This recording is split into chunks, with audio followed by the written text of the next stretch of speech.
Welcome back, everybody. Today we're going to check out Ken the Eagle from Storm Collectibles. Let's check him out.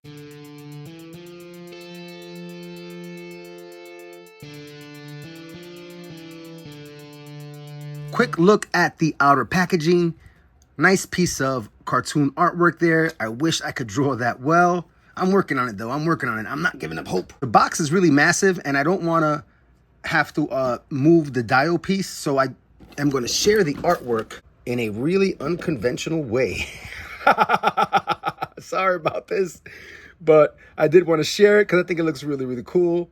If I could draw a standard hero pose just like that with as minimal lines as possible, I'd be a happy artist. Very cool. And I look at the back, so we've got some action figure poses. He's got a holster for his, whatever you call that hand rocket thing he's got going on. Very nice. All right, let's get him out.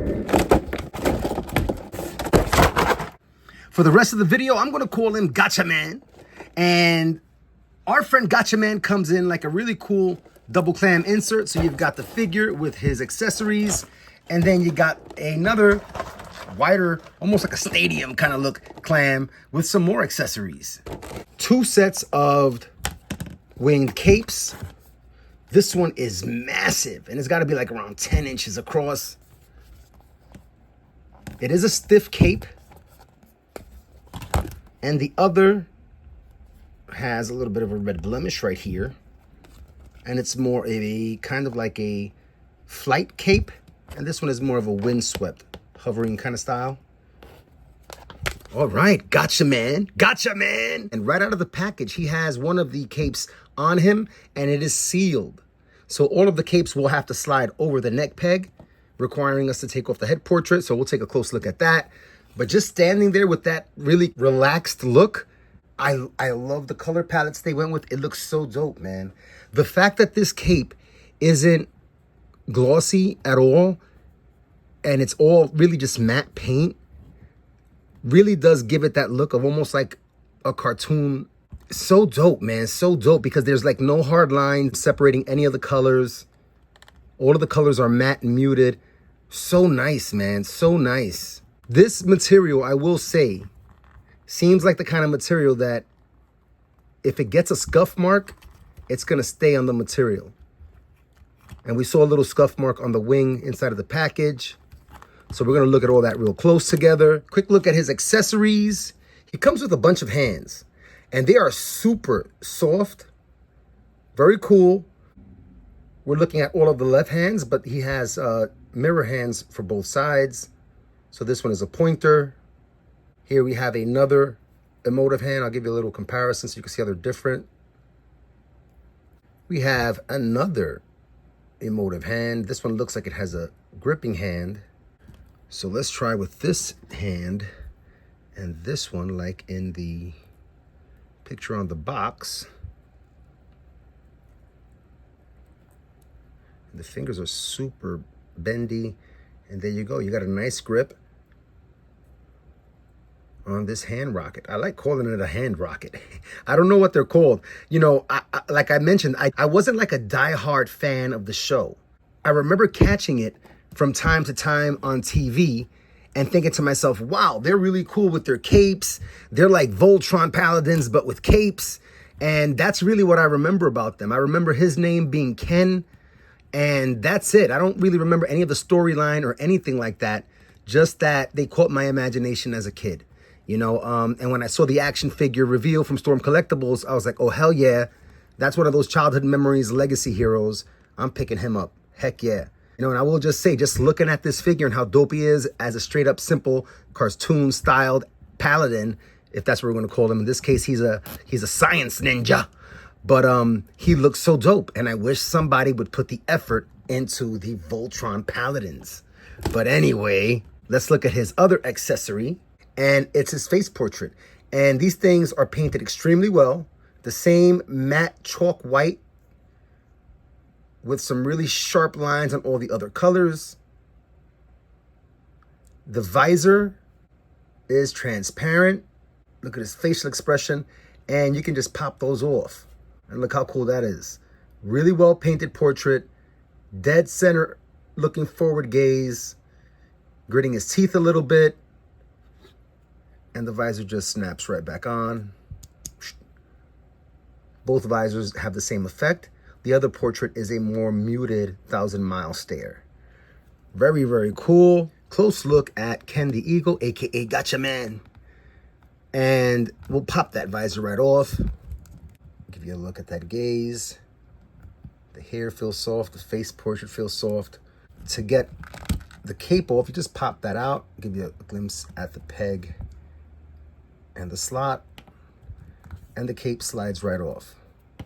Got that same red on the inside. And it is a nice formed plastic, but there's give to it. It feels really soft. Looking at him without the cloaked cape, the white is brilliant. In person, I mean, it just pops the light off of it. And look, as I was thinking, on the shoulder, there's some rub from the redness of the cape that was on him, right out of the package. And you've got some more there. See that collar?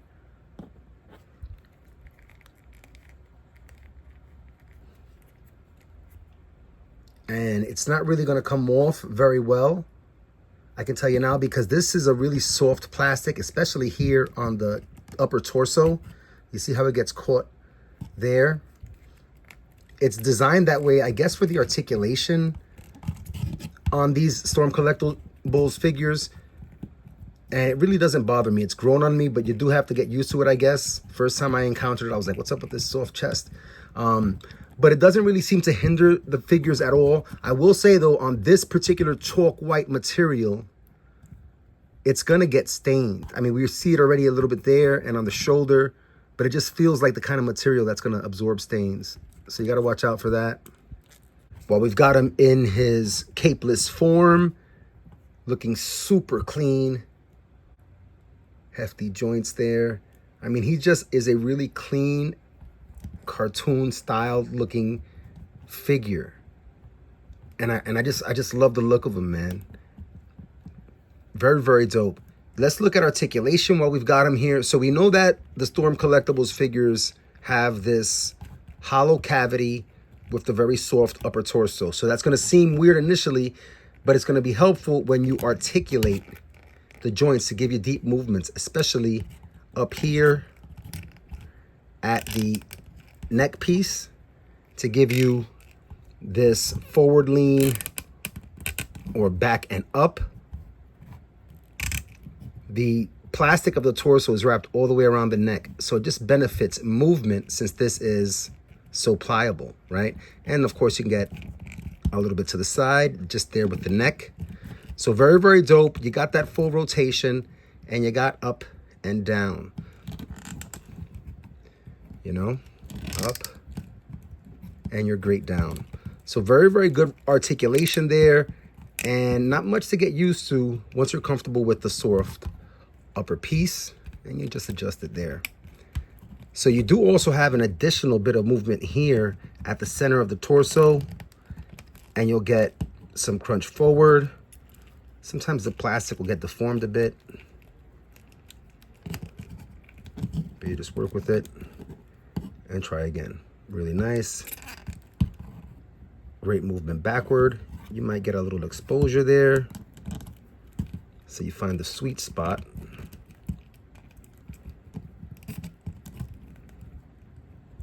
And there you go. It's covered up. So really cool. You do have your twist at that upper diaphragm piece. You've got movement at the waist and your tilt. So, I mean, this is just like a really well articulated figure. At the shoulders, you have great butterfly movement. I mean, that is outstanding stuff. With both hands, you'll get a really good squeeze to the front, or both shoulders, I should say. Look at that.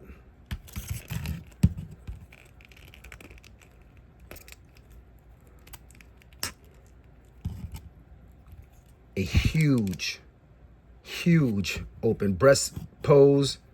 You got your swivel at your bicep, and you've got a double jointed elbow that, interestingly enough, doesn't really give you much more than 90 here at the elbow. So just a note on that. It doesn't bother me at all, but I just thought it was interesting because it is double jointed. At the legs, there's like some interesting mechanism going on where depending on where the upper torso is tilted, depends on how much articulation to one side you're gonna get. And I guess it's because the joints meet underneath this loincloth.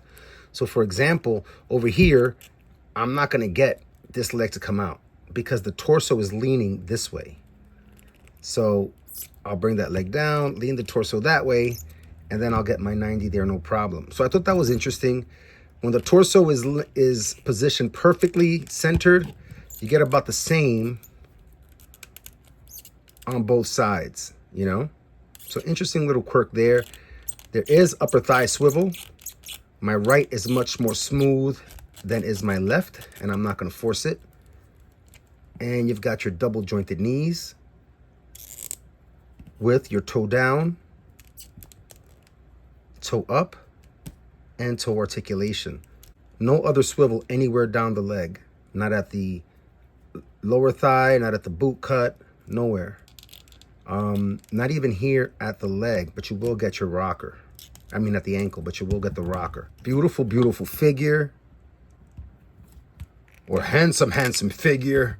Sorry there, Gatchaman, Ken. Very, very nice. All right, let's check out some of the capes. Quick look at the cape from the back.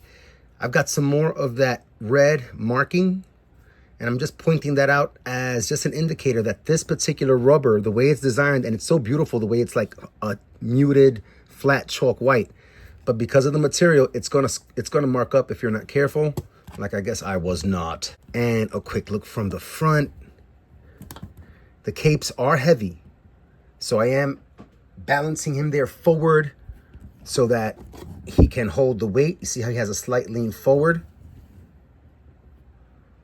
But that's a beautiful looking action figure, man. I think that is so dope, man. He looks so dope. The third and largest cape is, of course, also the heaviest. And so he has a significant lean forward for me here. I don't know if it comes across on camera. And I have his legs slightly offset, one slightly back and one slightly forward, so he could sustain the weight of that cape. There, he wanted to tip back on me. There it go. There we go. But it looks absolutely dope, man. It's like drawn out and caught up with the wind or windswept there. Beautiful, beautiful stuff, man. I just love the red. I mean, I guess it's the Superman colors too, right? You got the red, the yellow, the blue. So dope, man. But the red under the cape with the white on top, it just looks so fierce. Let's see if he'll stand without a balancing act. Really nice, man. Super, super dope. Gatchaman in the house. Ken the Eagle. Let's look at some themed comparisons. And today, I want to share some scale size comparisons with you because I like the fact that he doesn't seem as tall as some of my other Storm collectible figures. Well, I actually only have two other ones, and they're pretty tall. So I like the fact that he's a little shorter, and he might scale well with some of my other lines. So let's look at some quick scale comparisons today, and then we'll do some final thoughts. All right, for our first comparison, I'll bring out some of my McFarlane figures, and I brought out some figures with some nice popping color to contrast all that white going on there on our Gatchaman figure. And as you can see, height and scale-wise, he fits right in. He fits right in with some of my standard McFarlane figures. He is a solid 7.5 inches tall. All right, and we'll look at some Masterverse figures next to our Gatchaman, and you see that they scale absolutely perfectly. Absolutely perfectly. If I bring out some Marvel figures for you to see really quickly the scaling there, you can see that Hercules, slightly larger Marvel Legends figure, is still shorter than our Gatchaman, and our Spideys are notably smaller. So they don't scale exactly well in the Marvel universe, but very, very dope. All right, final thoughts today with a slightly different setup. We've got some Mythic Legions, Nemi and Hercules. We've got the new Vicron from Mattel Creations, and we've got Medieval Spawn, an absolute beast of a figure. Final thoughts. You know what? Only remembering what the figure looked like from my childhood and how cool he was, this figure recaptures that imagination. You know, it recaptures that good feeling. It's a really dope looking hero figure. I like the simple color palette. It really does look like a cut right out of a cartoon, and it's a lot of fun to articulate. I do have a concern about this chalk white plastic. While it looks absolutely great and true to like a cartoon image, it is an absolute dirt magnet. And as you saw, it already has some simple permanent marks on it from the red cape on his torso. So other than that though, it is a dope figure and I'm gonna have a lot of fun with it. If they do build out the entire team, I will try to collect the entire team because I do love all of their different helmets and their color palettes and their winged capes. So very, very dope. I'm very happy with the scale. He is, I think, the tallest figure on the team. So the scaling will get better with other lines, I think, as it goes along. So that is a cool little thing to consider. As always, everybody, thank you so much for coming out to sharing the experience of collecting toys as an adult. And I hope you're able to keep coming back and share some experiences too. Until next time, everybody, thank goodness it's playtime.